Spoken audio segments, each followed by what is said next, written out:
In this video, we're going to be talking about the move and the copy tool. So first, let's start with the move tool.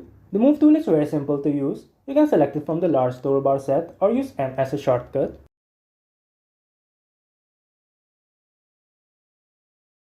The most frequently mistake that beginners make while using the move tool is that they select a corner and try to move the whole object, which is incorrect. In order to move an object in SketchUp, you will have to select the whole object, and after that, you'll need to specify the moving point of the object. Just keep in mind that don't hold on your mouse button while moving the object.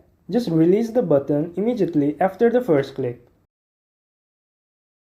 Now you can move your object in any direction you want. You can also use the arrow keys to move them in the red, blue, or green axis.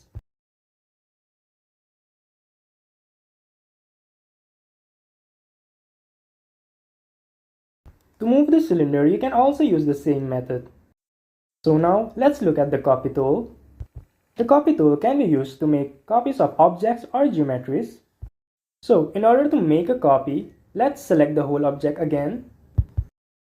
Then second the move tool, and while moving the object, hit the Control key if you're on a PC or Command if you're on a Mac.